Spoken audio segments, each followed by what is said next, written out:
Hello everyone, welcome back to my channel. I hope आप सब ठीक होंगे और आप सबकी प्रिपरेशन बहुत अच्छे से चल रही होगी। आज की इस वीडियो में हम पीपल डेवलपमेंट और एनवायरनमेंट के क्वेश्चंस डिस्कस करेंगे अलोंग विद द एक्सप्लेनेशंस। और ये हमारा 3 जनवरी के जो दोनों शिफ्ट्स हैं, मॉर्निंग और इवनिंग, ये दोनों शिफ्ट्स के मैंने क्वेश्चंस इस वीडियो में इनकॉर्पोरेट किए हैं। तो प्लीज़ एंड तक ज़रूर इस वीडियो को देखिएगा। क्वेश्चन नंबर 1 हमारा assertion रीजन का है। assertion says a windmill will be more effective if it is placed at a higher elevation above the ground than a lower one। आपको पता है कि ऐसे हमारा विंडमिल होता है, ऐसे करके कुछ हमारा विंडमिल होता है। तो ये बोल रहे हैं कि जो विंडमिल हायर हाइट पे होगा, ठीक है, अबव द ग्राउंड लेवल, वो ज़्यादा एफिशिएंट होगा एज कंपेयर टू वन जो हमारा लो हाइट पे है। रीजन बोलता है generally the wind speed increases with altitude above the earth surface. Reason बोल रहा है कि हम जैसे जैसे हाइट में ऊपर जाते हैं, ऑल्टीट्यूड इंक्रीज होता है, तो जो हमारी विंड की स्पीड है, विंड की जो स्पीड है वो भी हमारी इंक्रीज होती है। तो ये दोनों चीजें ठीक है और ये इसका करेक्ट एक्सप्लेनेशन है, क्योंकि हमारी जो विंड की स्पीड है वो ऑल्टीट्यूड के साथ इफेक्टिव होती है, वो ऑल्टीट्यूड के साथ बढ़ती है। तो जो विंडमिल ज़्यादा हाई पोजीशन पे होगा, obviously it will be more effective as compare to the one जिसकी हाइट कम होगी। तो इसीलिए हमारा correct answer option number A हो जाएगा। Next question, match the following primary air pollutant, secondary ozone depleting substances and cloud condensation nuclear. देखिए, carbon monoxide हमें पता है it is a primary air pollutant. क्यों? क्योंकि ये हमारे व्हीकल्स से ट्रांसमिट होता है। जब हमारे व्हीकल्स का इनकम्प्लीट कंबशन होता है तब कार्बन मोनोऑक्साइड रिलीज होता है। So it is a primary air pollutant. देखिए, आपको एक बात मैं समझा देती हूँ। जो पॉल्यूटेंट्स होते हैं वो हमारे दो टाइप के होते हैं, प्राइमरी एंड सेकेंडरी। जो प्राइमरी एयर पॉल्यूटेंट होता है it is directly emitted from the source, it is directly emitted from source. पर जो सेकेंडरी पॉल्यूटेंट होता है वो रिएक्शन से बनता है। It is form because of reaction, मतलब कोई दो सब्सटेंसेस या कोई दो पॉल्यूटेंट्स मिलेंगे और तब जाके हमारा एक जो थर्ड, उसके कॉम्बिनेशन से जो थर्ड पॉल्यूटेंट बनेगा it will be a secondary air pollutant. तो जो हमारा कार्बन मोनोऑक्साइड होता है it is a primary air pollutant.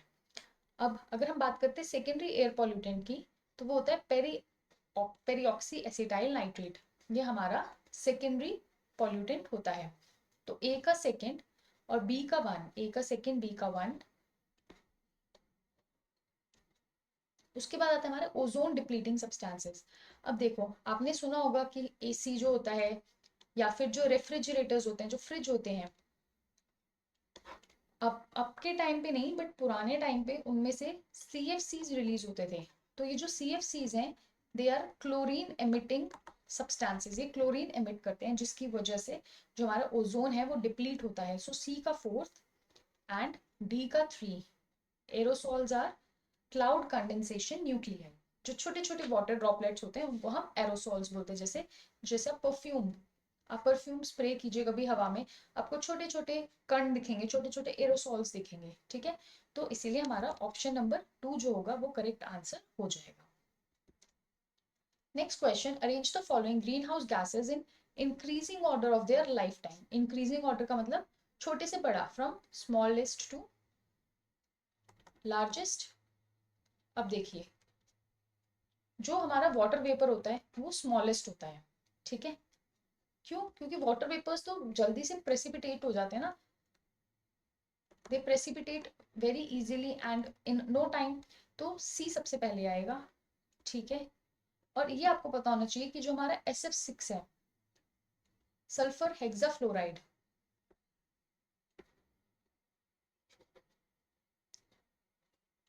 ये हमारा जो इसका लाइफ टाइम होता है ये लार्जेस्ट होता है।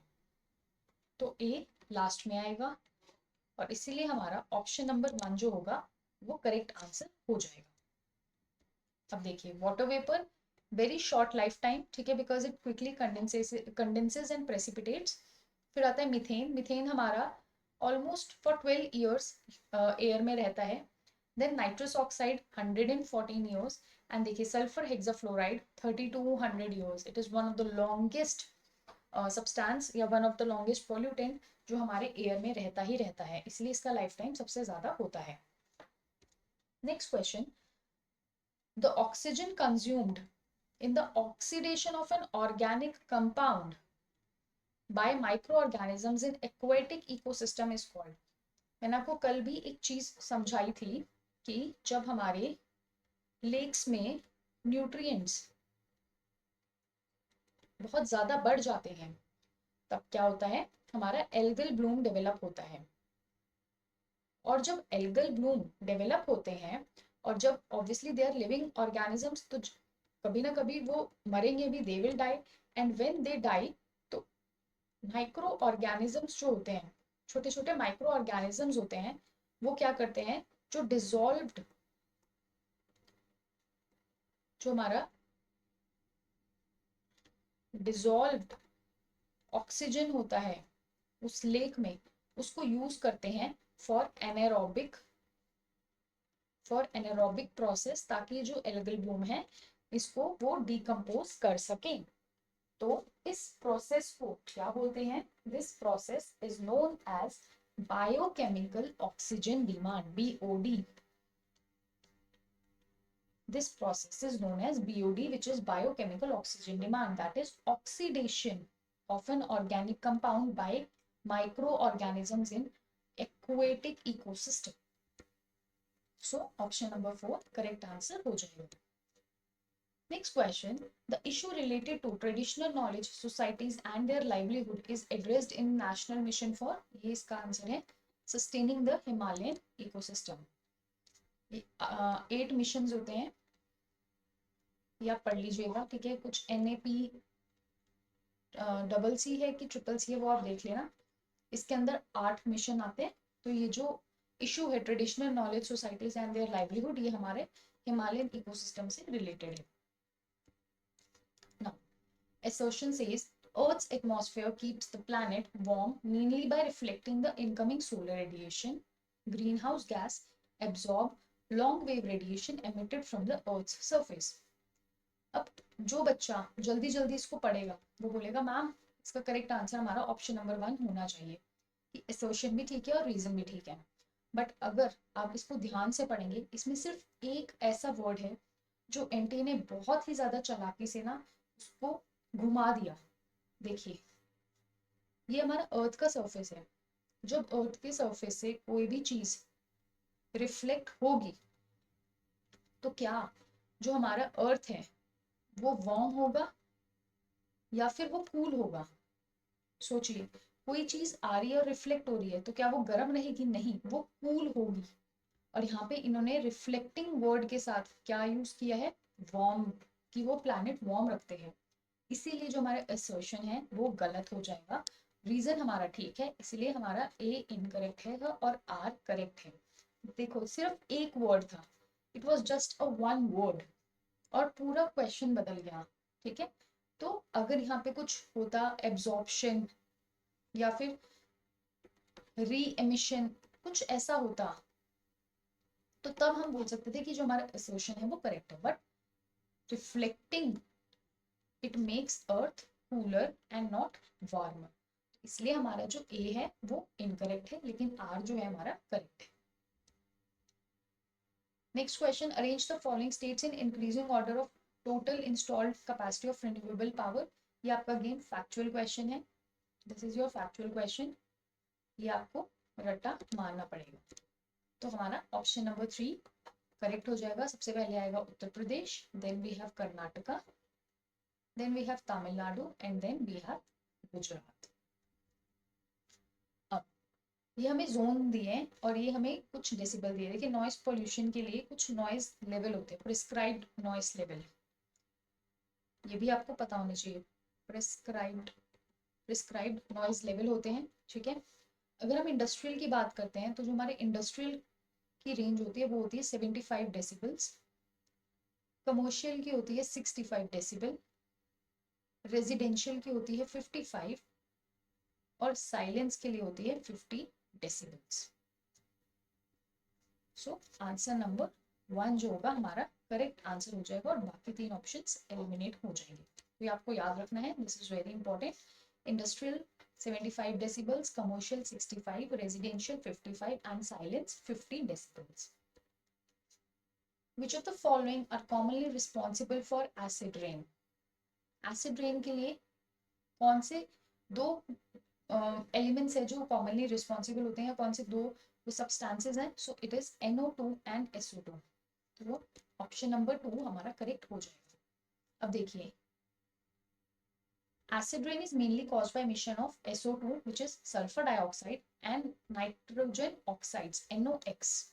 But it is specially NO2, that is nitrogen dioxide. Nitrogen dioxide.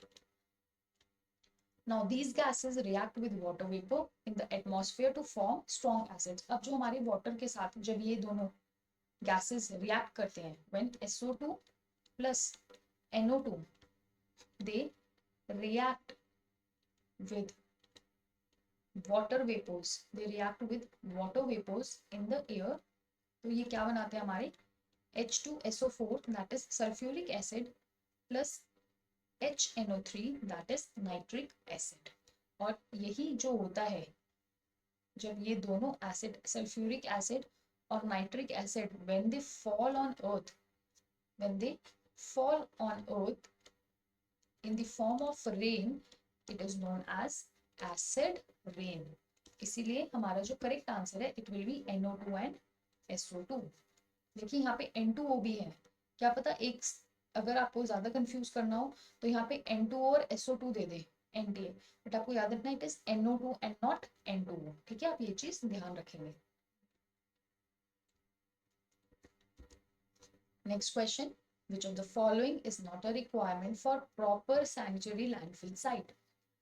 The area should not be geologically active। बिल्कुल, अगर वहाँ पे ज्यादा चहल पहल है, लोग रहते हैं या फिर वहाँ पे एनिमल्स रहते हैं, तो हमें ऑब्वियसली उसको हम लैंडफिल साइट कंसिडर नहीं करेंगे। Correct. It should not be located, it should be located below the water table. बिल्कुल नहीं। क्या जहाँ पे पीने का पानी वाटर टेबल है, ग्राउंड वाटर है, क्या उसके मतलब वहाँ पे हमने लोकेट करना है कि उसके नीचे पानी है पीने वाला? बिल्कुल नहीं। It should not be very near to residential communities. बिल्कुल, क्योंकि जो सैनिटरी लैंडफिल होता है वहां से बहुत सारे हमारे हजार्डस केमिकल्स एमिट होते हैं, मेटल्स एमिट होते हैं। तो अगर वो जहाँ पे लोग रहते हैं या फिर जहाँ पे वाटर टेबल है या जहाँ पे हमारे बहुत सारे जैसे डॉग्स हो गए, कैट्स हो गए, काउस हो गए, तो वहाँ पे वो चीजें नहीं होनी चाहिए।